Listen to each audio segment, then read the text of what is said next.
texto que vamos a ver el día de hoy es Hechos, capítulo 17, verso del 1 al 9.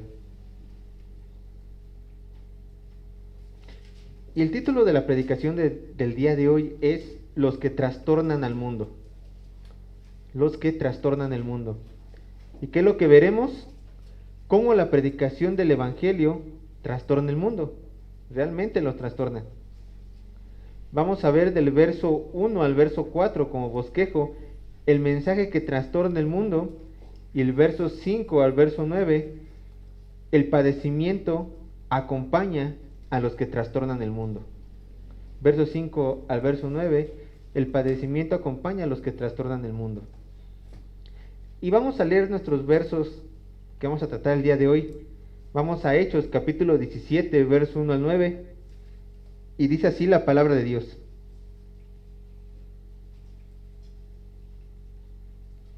Dice: pasando por Anfípolis y Apolonia, llegaron a Tesalónica, donde había una sinagoga de los judíos. Y Pablo, como acostumbraba, fue a ellos y por 3 días de reposo discutió con ellos, declarando y exponiendo por medio de las Escrituras que era necesario que el Cristo padeciese y resucitase de los muertos, y que Jesús, a quien yo os anuncio, decía él, es el Cristo. Y algunos de ellos creyeron y se juntaron con Pablo y con Silas, y de los griegos piadosos gran número, y mujeres nobles no pocas. Entonces los judíos que no creían, teniendo celos, tomaron consigo a algunos ociosos, hombres malos, y juntando una turba, alborotaron la ciudad y asaltaron la casa de Jasón. Procuraban sacarlos al pueblo, pero no hallándolos, trajeron a Jasón y a algunos hermanos ante las autoridades de la ciudad, gritando: estos que trastornan el mundo entero, también han venido acá, a los cuales Jasón ha recibido. Y todos estos contravenían los decretos de César, diciendo que hay otro rey, Jesús. Alborotando al pueblo y a las autoridades de la ciudad, oyendo estas cosas. Pero obtenida fianza de Jasón y de los hermanos, lo soltaron. Recordemos que anteriormente Pablo ya había sido corrido de Filipos.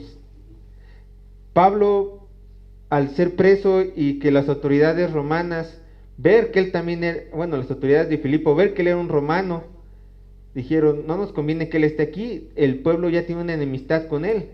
Entonces simplemente creemos que ya no se querían hacer cargo de Pablo, no podían contener a la multitud si había problemas, así que le dicen a Pablo, a Silas: por favor, váyanse. Y a pesar de que Dios estaba haciendo grandes cosas en Filipos, una iglesia había sido formada, varios convertidos, testimonios, tanto así que hubo una mujer que estaba endemoniada y Pablo simplemente con el poder de la palabra de Dios lo sacó al demonio. A pesar de que grandes cosas estaban haciendo esto, ellos tenían que irse. Y a los ojos de Dios esto puede ser terrible. Tenían un apóstol entre ellos. A lo mejor era el anhelo de la iglesia de Filipos de que el apóstol todavía siguiera su ministerio allí, en esa ciudad, que también era comercial, era una de las más importantes de Macedonia. Pero ante los ojos de Dios, sus tiempos son distintos a los nuestros, y dispuso que todo esto ocurriera para que Pablo no se quedara en una ciudad y siguiera proclamando el evangelio como había sido la visión, un hombre macedonio pidiendo ayuda al resto de Macedonia. Y así fue. Vamos a leer verso 1 para poder ir desmenuzando la palabra de Dios. Dice Hechos capítulo 17 verso 1: pasando por Anfípolis y Apolonia, llegaron a Tesalónica. Tesalónica era la ciudad capital de Macedonia. Era una ciudad muy importante. Tenía el privilegio de estar sobre la vía Ignacia. Esta vía conectaba el oeste con el oeste del imperio. Era una vía donde se transitaba muchísimo, era una gran vía comercial, era una gran carretera. Y prácticamente gracias a esta vía, Tesalónica se podía considerar como los cuarteles generales políticos como comerciales de toda Macedonia. Era una ciudad muy importante, conocida en la antigüedad como la madre de Macedonia. A esa altura llegaba Tesalónica como capital. Y tanto así era también su influencia entre las personas, que tenía una población de 200,000 gentes, que para aquel entonces era muchísima. 200,000 gentes eran muchísimas personas conviviendo en una sola ciudad. Y esto es maravilloso realmente a los ojos tanto de los hombres que estamos interesados en la predicación fiel de la palabra. ¿Por qué? Porque lejos de que Pablo se intimidara por los azotes y dijera, bueno, voy a hacer el ministerio que Dios me ha dado en ciudades pequeñas, porque por si hay una gran muchedumbre que no está de acuerdo con la palabra de Dios, pues no me va a ir tan mal. No, él hacía todos estos padecimientos pequeños con tal de ir y predicar el evangelio a una mayor extensión de gentes. Él dijo, bueno, Filipos era importante, Tesalónica, hablando de influencia, en Macedonia es más importante. Entonces no me tengo que acobardar, decía Pablo. Voy a Tesalónica y predico fielmente el evangelio, tal cual lo he hecho en las anteriores ciudades, en todas y en cada una de ellas. Pablo entendió algo, y es algo que todos nosotros tenemos que entender, que el sufrimiento es parte de la vida cristiana para darle gloria a Dios. Nuestro Señor ha escogido que el sufrimiento sea honroso en la vida del creyente para darle su gloria a Él. Y esto Pablo lo entendió. En una carta que le manda a los filipenses, Pablo abre su corazón en medio del sufrimiento. Recordemos que cuando escribe la carta a los filipenses, Pablo está encarcelado. Pablo abre su corazón y les dice las siguientes palabras. Filipenses capítulo 1, verso 21 al 24. Filipenses capítulo 1, verso 21 al 24.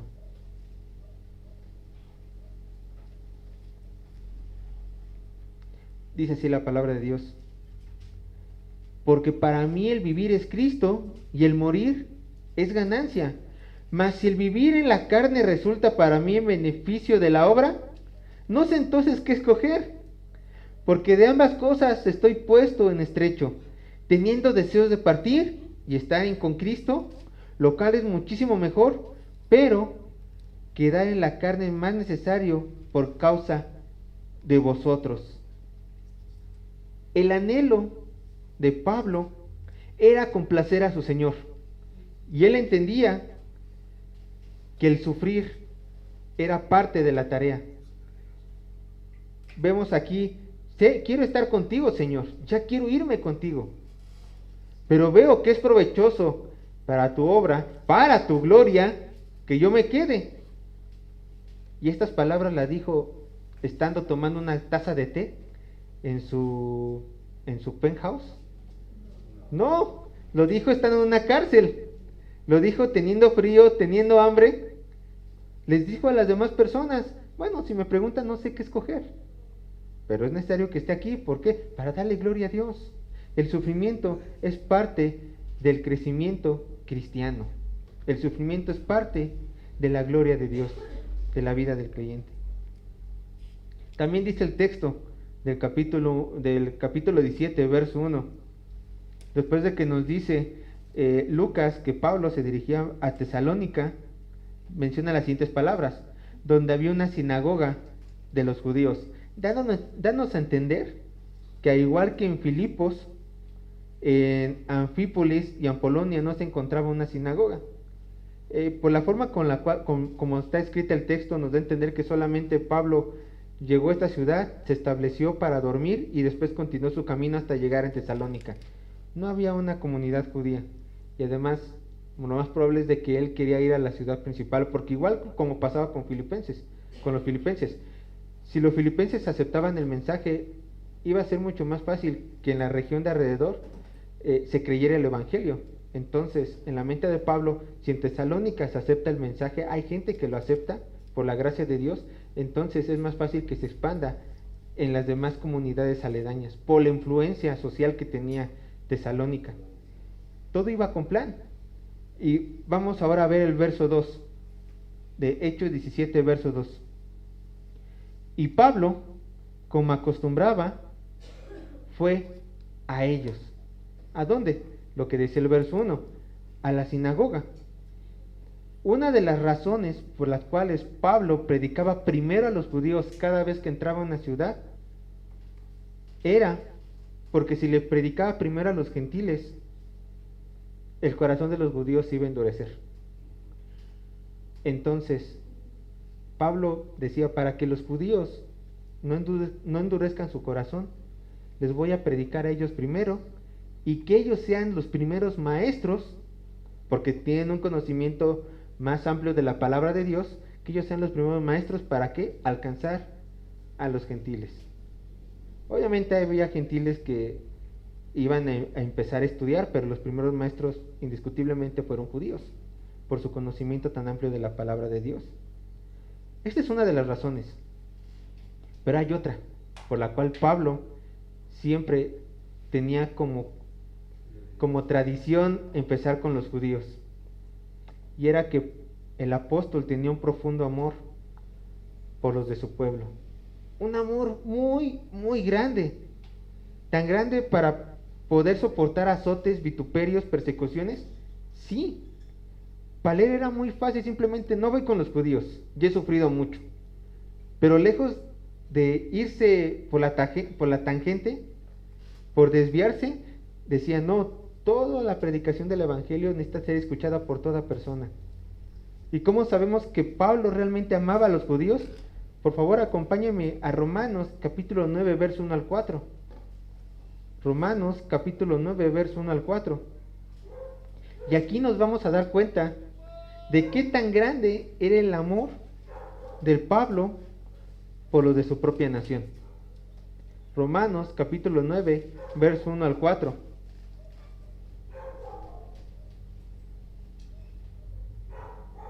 Romanos 9, verso 1 al 4, dice así la palabra de Dios.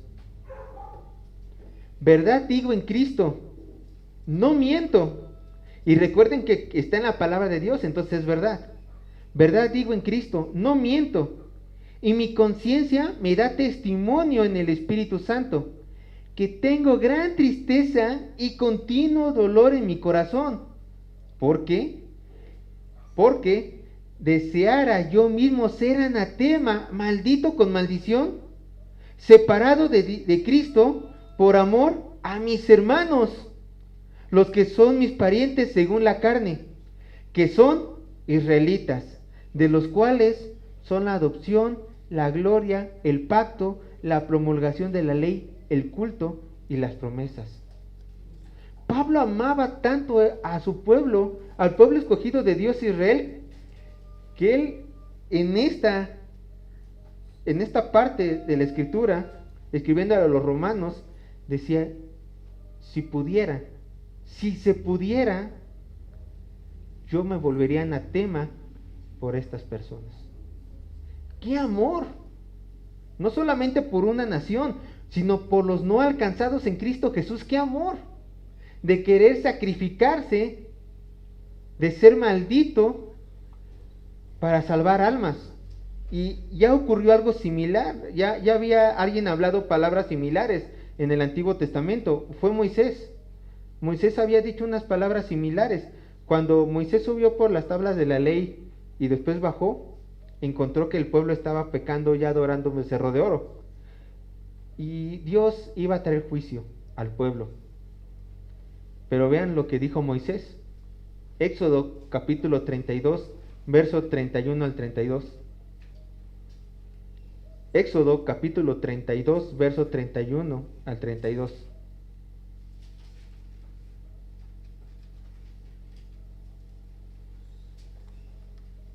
Vean las palabras de Moisés. Dice así la palabra de Dios. Entonces volvió Moisés a Jehová y dijo, te ruego, pues este pueblo ha cometido un gran pecado, porque se hicieron dioses de oro. Y perdones ahora su pecado, y si no, ráeme ahora de tu libro que has escrito. Y Jehová respondió a Moisés: al que pecare contra mí, a este raeré yo de mi libro. Moisés estaba diciendo: si no perdonas a este pueblo, te pido que a mí me quites de tu libro. ¿Cuál libro? El libro de la vida. Pablo entendía, Moisés entendía que este tipo de intercambio es imposible. Es imposible. Dios no puede mentir y decirte: Moisés, eres escogido. Ah, ¿tú no quieres ser escogido? Bueno, te quito porque tú no quieres. No, es imposible. Dios ha determinado salvar a ciertas personas, a sus elegidos. Y no importa lo que ellos hagan, no importa lo que el resto del mundo haga, estos escogidos están apartados porque están en la mano de Jehová. Nadie impedirá su decreto. Pero esto expresa lo que había en el corazón de estas dos personas: amor por su pueblo, amor por los no alcanzados, amor por los que no han comprendido, no han entendido, no han creído en Cristo Jesús como Señor y Salvador, dispuestos a dar su vida por ellos. Nosotros no somos Pablo, nosotros no somos Moisés, como para a lo mejor atrevernos a decir estas palabras. Pero lejos de las palabras hay hechos, tenemos que actuar con hechos, armarnos de valor, negarnos a nosotros mismos y salir a predicar el Evangelio. Y quizá nos cuesta nuestras vidas, pero manifestaremos ese amor. Manifestaremos este amor. Quiero que leamos, vamos a Romanos capítulo 8, verso 30 al 39. Quiero que leamos y que nos quede bien claro, porque esta petición, este intercambio de una vida por otra en la salvación es imposible. Romanos capítulo 8, verso 30 al 39.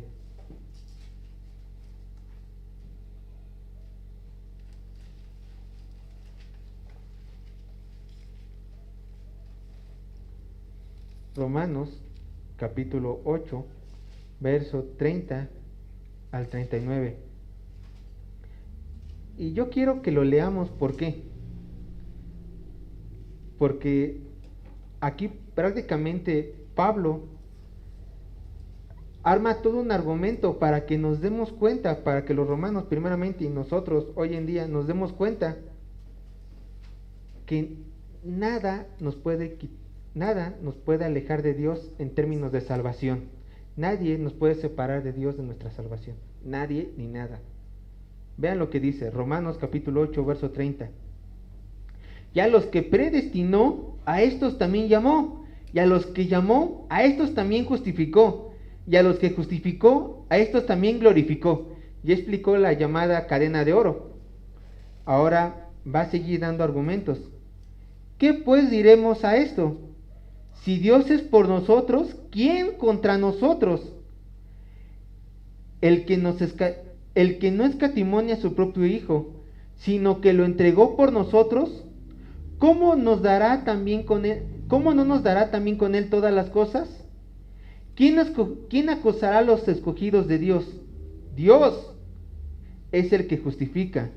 ¿Quién es el que condenará? Cristo es el que murió, más aún, el que también resucitó, el que además está a la diestra de Dios, el que también intercede por nosotros. ¿Quién nos separará del amor de Cristo? ¿Tribulación o angustia o persecución o hambre o desnudez o peligro o espada? Como está escrito: por causa de ti somos muertos todo el tiempo, somos contados como ovejas de matadero. Antes, en todas estas cosas, somos más que vencedores por medio de aquel que nos amó, por lo cual estoy seguro de que ni la muerte, ni la vida, ni ángeles, ni principados, ni potestades, ni lo presente, ni lo porvenir, ni lo alto, ni lo profundo, ni ninguna otra cosa creada nos podrá separar del amor de Dios que es en Cristo Jesús, Señor nuestro. Si ustedes aún dicen, a pesar, es que en esta última lista no se mencionó a Dios, porque habrá personas, y si Dios decide separarse de ti, regresemos al verso 33. ¿Quién acusará a los escogidos de Dios? Dios es el que justifica. Dios no se contradice. Dios dice: yo te he justificado, entonces yo no me voy a contradecir a mi palabra porque soy inmutable. eres mío, nada te va a separar, nada ni nadie. Por eso decimos que este texto refleja el amor de estos dos hombres hacia el pueblo de Israel y hacia los no alcanzados. Entonces, regresando a Hechos 17, ¿cuál fue la forma de manifestar su amor de Pablo? Si Pablo los amaba, si Pablo iba al pueblo de Israel, ¿cuál era la manera de manifestar su amor? El texto dice, y por 3 días de reposo discutió con ellos. ¿Qué discutía? Verso 3, declarando y exponiendo por medio de las Escrituras. Él les hablaba la palabra de Dios, la palabra de vida. Esta es la mayor forma de mostrar amor a otra persona inconversa. Manifestarles el Evangelio de Cristo. Manifestarles cuánto Dios lo ha amado al mundo, que dio a su Hijo unigénito a morir por todos nosotros. Que si Él cree, puede también ser salvo en Cristo Jesús. Esto es la mayor muestra de amor. La palabra discutir que aquí está empleando Lucas no es de que se pelearon, sino es una presentación de argumentos. Como eran judíos, no es mi razonamiento contra el tuyo, sino es todo lo que yo te voy a decir va a estar en la palabra de Dios, y tú que la conoces, medita, y si es verdad lo que te digo, acéptala. Es así este tipo de discusiones, este tipo de razonamientos. Pero también Lucas emplea 2 palabras, que dice que Pablo estaba declarando y exponiendo. La palabra declarando quiere decir abrir o explicar. Es la misma palabra cuando dice Lucas que Dios abrió el corazón de Lidia. Es la misma palabra. Entonces Pablo estaba tratando de abrir las Escrituras, el entendimiento a estas personas, y exponiendo es mostrar, probar. Por lo tanto, el apóstol usaba todo su conocimiento para explicar la palabra de Dios a estos hombres de tal forma que sus corazones fueran abiertos cuando la enseñanza de las Escrituras les fuera compartida. Esa era la intensidad de la discusión de Pablo. Voy a ocupar todo mi ser para que ellos entiendan, con la gracia de Dios, y puedan creer en este Cristo. ¿Y qué era lo que explicaba por medio de las Escrituras? Continúa el verso 3. Dice que era necesario que el Cristo padeciese y resucitase de los muertos, y que Jesús, a quien yo os anuncio, decía él, es Cristo. Pablo veía en su discurso, en su presentación del Evangelio, algo necesario, que era presentar los padecimientos de Cristo. Presentar a Cristo como el Cordero de Dios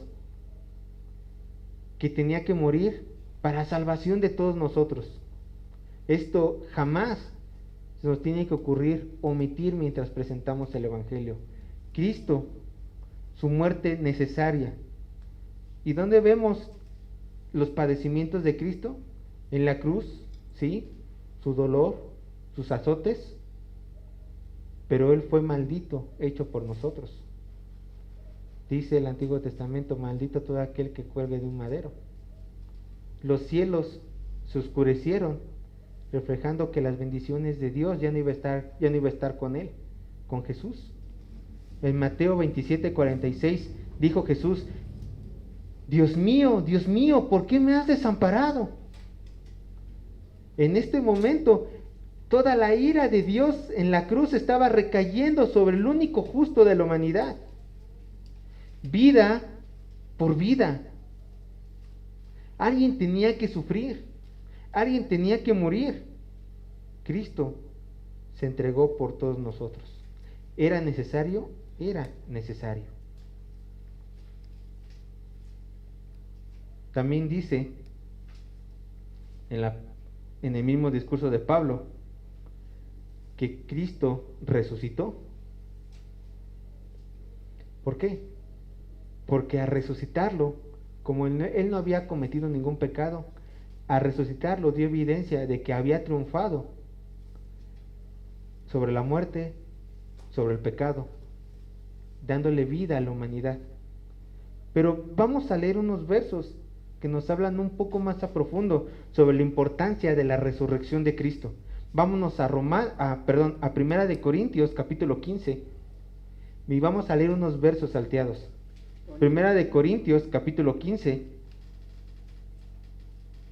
dice así la palabra de Dios. Primera de Corintios, capítulo 15, verso 14, 17 y 19. Primera de Corintios, capítulo 15, verso 14, 17 y 19. Aquí Pablo, en este fragmento, nos da argumentos de la importancia de la resurrección de Cristo, de la importancia en la vida cristiana. Y vean lo que dice, primeramente, y si Cristo no resucitó, vana es entonces nuestra predicación, vana es también nuestra fe. Y continúa en el verso 17, y si Cristo no resucitó, nuestra fe es vana, aún estáis en vuestros pecados. Dice el verso 19, si en esta vida solamente esperamos en Cristo, somos los más dignos de conmiseración de todos los hombres. Había gente que estaba diciendo que la resurrección no era verdad. Y Pablo, defendiendo la resurrección, dice, Cristo resucitó. Si Cristo no resucitó, tu fe está en un simple hombre que se creía Dios, por lo tanto estaba loco, y murió en la cruz como se merecía, por andar blasfemando. No hay pago por tus pecados, no hay vida eterna, te mintieron, y eres digno de conmiseración. Si Cristo no resucitó, los que estamos hoy en día aquí, todos los cristianos, la gente puede vernos y decirnos, te tengo lástima. ¿Por qué? Porque te privas de tantos placeres por seguir a alguien que nunca resucitó. Así nos puede ver el mundo si Cristo no resucitó. Pero vean lo que dice Pablo en 1 Corintios capítulo 15, verso 20 al 22. Dice Pablo, 1 Corintios capítulo 15, verso 20-22. Mas ahora, afirma, Cristo ha resucitado de los muertos, primicias de los que durmieron es hecho. Verso 21, porque por cuanto la muerte entró por un hombre, también por un hombre la resurrección de los muertos, porque así como en Adán todos mueren, también en Cristo todos los que crean en Él, por supuesto, serán vivificados. Esta es nuestra garantía de vida eterna, la resurrección de Cristo Jesús. Nuestro perdón de pecados recae en que Él resucitó, de que sus palabras fueron verdad. Es la evidencia más grande dada a toda criatura de que Dios cumplió su voluntad, de que Cristo dijo, consumado es, y cumplió todo a la perfección como el Padre le había ordenado. ¿Para qué? Para resurrección, primeramente de Él como primicia, de Cristo, y después de nosotros los que le seguimos. Esta es la mayor evidencia que tenemos nosotros, su resurrección. Y esto es un gran consuelo. ¿Por qué? Porque el día que nosotros muramos, no podremos tener miedo, porque resucitaremos como Él lo hizo. Aquí todo es pasajero, mas en la resurrección podremos estar en gloria, en vida eterna, y todo será perpetuo. He ahí la importancia de la predicación de la resurrección. Vamos a Hechos, capítulo 17, verso 4.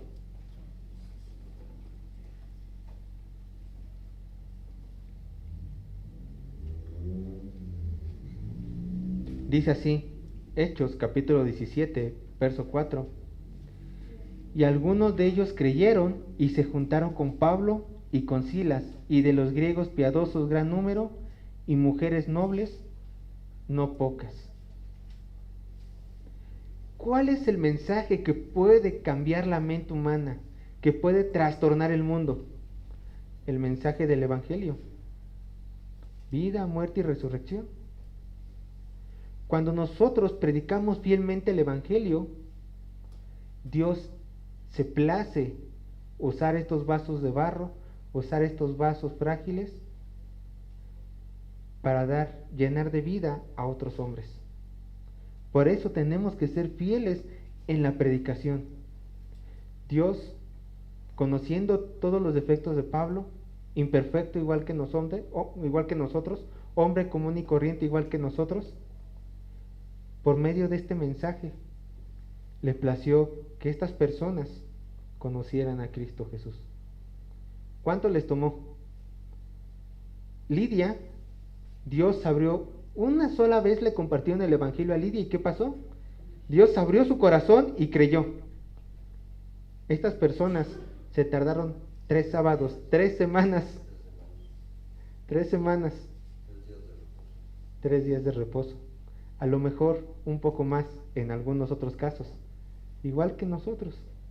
Pero si somos fieles en la predicación, no importa que sea 1 año, que sean 10 años, si a Dios le place puede usarnos, si nosotros predicamos fielmente este mensaje que trastorna el mundo, el mensaje del Evangelio de Dios, el mensaje de la cruz. Pero así como había gozo por los convertidos por parte de los hijos de Dios, había gente celosa, enemigos de la cruz, que no querían que el mensaje siguiera moviéndose. Vean lo que dice verso 5, Hechos 17, verso 5. Dice así la palabra de Dios: entonces los judíos que no creían, teniendo celos, tomaron consigo algunos ociosos, hombres malos, y juntando una turba, alborotaron la ciudad, y asaltando la casa de Jasón, procuraban sacarlos al pueblo. Estos judíos, los judíos celosos, porque les estaban quitando por así decirlo, a la gente que se congregaba de ellos, solamente afanados en su propio orgullo, afanados en su propio yo, porque sus sinagogas iban a quedar vacías, quisieron ir en contra de los hijos de Dios, quisieron dañarlos. Por cierto, como dato curioso, de acuerdo con Romanos capítulo 16, verso 21, Jasón era pariente de Pablo. Lo más probable es de que era pariente. Romanos capítulo 16, verso 21. Pero vamos a seguir con nuestro texto, verso 6, Hechos 17, verso 6.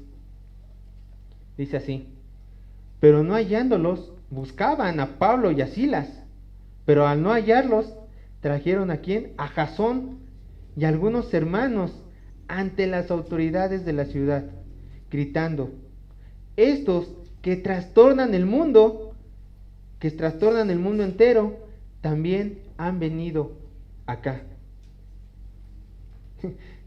Y fíjense que el mundo, los inconversos, habían entendido una realidad, una gran realidad. El cristiano verdadero, en su amor por glorificar a Dios, realmente está determinado a trastornar el mundo, no en sus fuerzas, sino en el poder del Evangelio. Y esto lo entendieron estas personas, los que trastornan el mundo, entendieron que ellos no iban a poder ser parados si los inconversos no hacían algo en contra de sus propias vidas. Para los inconversos, las enseñanzas de la palabra de Dios son una amenaza, porque están en contra, porque la palabra de Dios está en contra de lo que ellos llaman bueno, están en contra del pecado.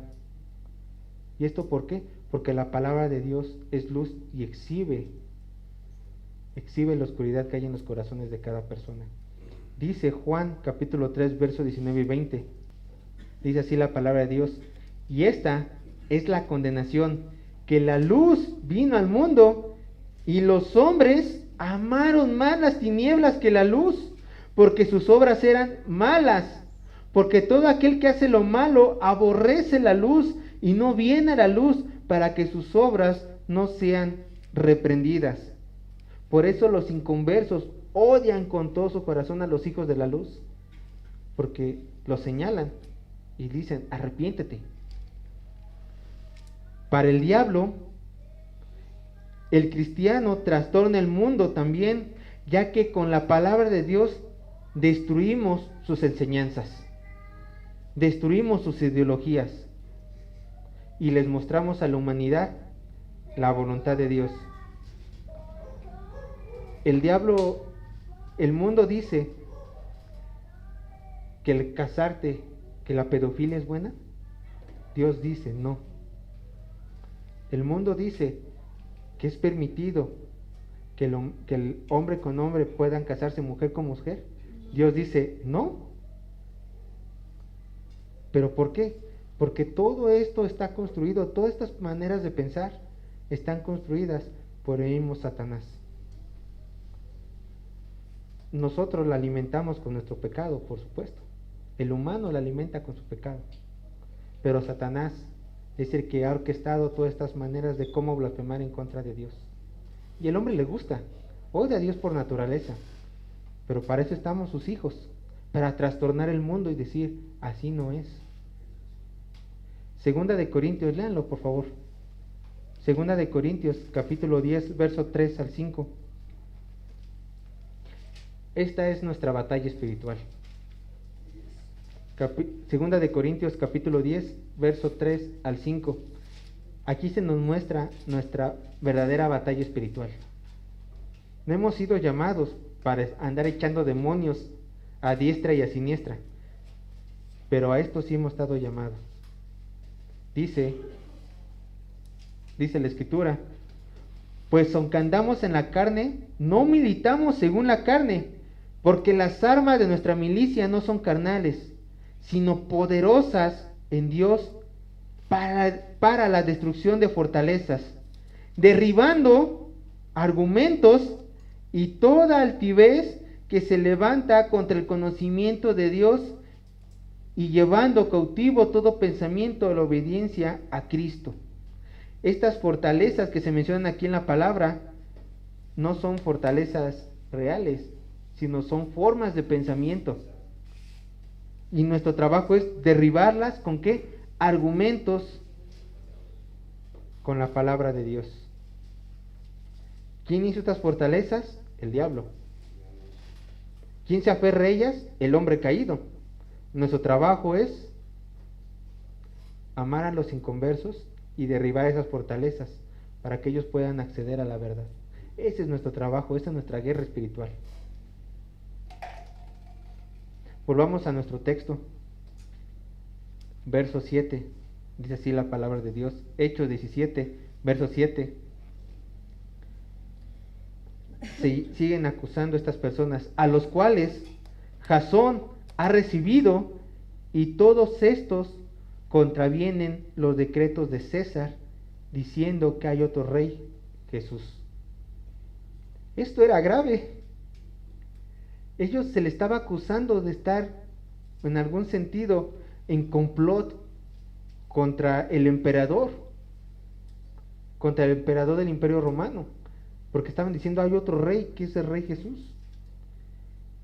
Y fíjense, a pesar de que nosotros sí consideramos, los cristianos, como autoridad máxima a nuestro Señor Jesús, que sobre toda ley humana nuestro Señor está encima, que sobre cualquier disposición de cualquier cámara, de cualquier gobierno, la palabra de Dios está encima en nuestras vidas si obedecemos primero a la palabra de Dios antes que cualquier gobernante.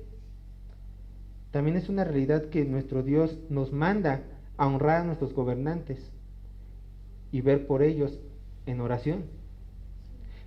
Aquí los estaban acusando falsamente.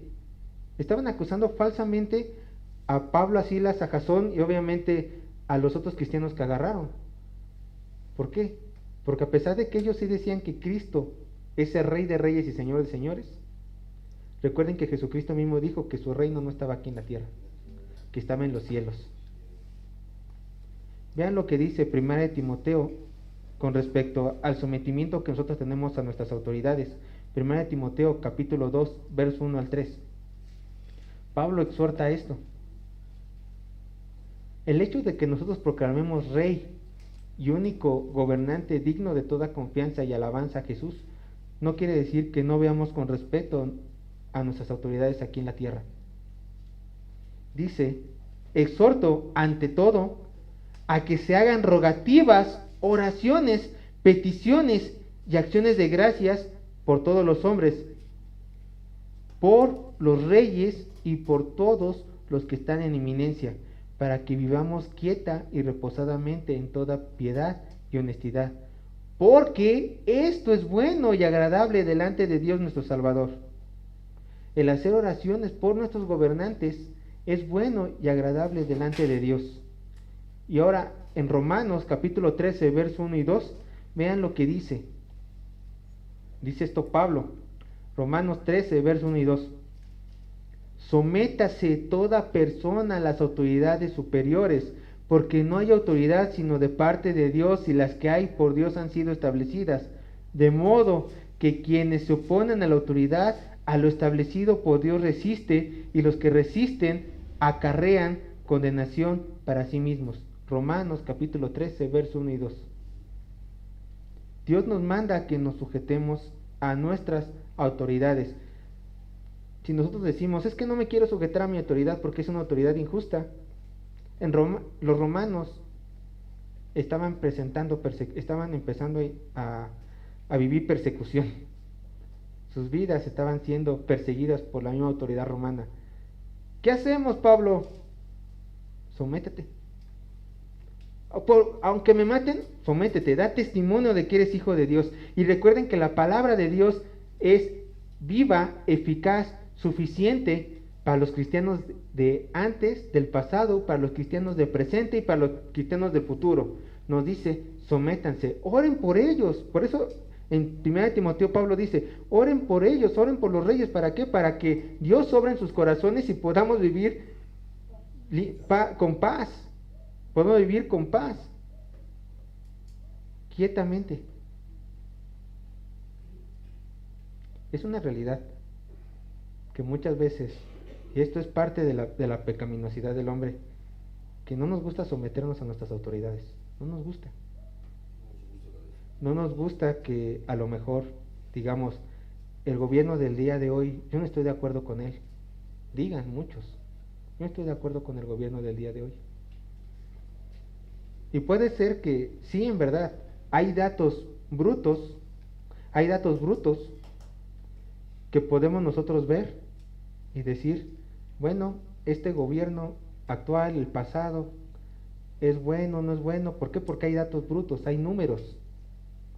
Pero lejos de que nosotros digamos, no estoy de acuerdo con las medidas que está tomando el gobierno como ciudadano que soy, lejos de eso, nosotros tenemos que obedecer a la palabra de Dios y orar y sujetarnos. Es una realidad. Tenemos que hacerlo. No se nos puede acusar de ir en contra de las autoridades. ¿Por qué? Porque Dios es el que las ha establecido. Muchas veces ha puesto autoridades malas el Señor para juicio de nosotros y para que lleguemos a arrepentimiento. Es una realidad.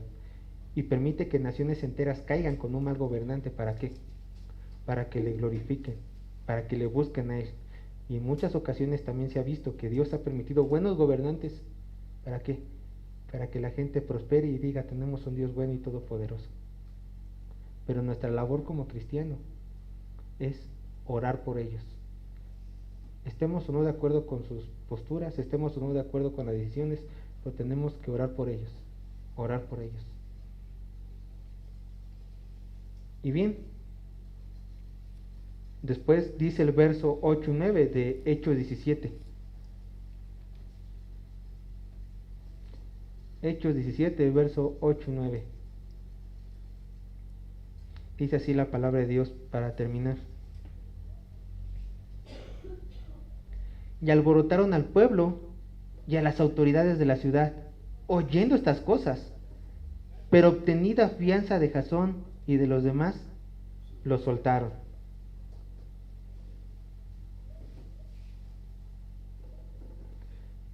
Por lo visto en el relato bíblico, todo terminó bien para estos hermanos.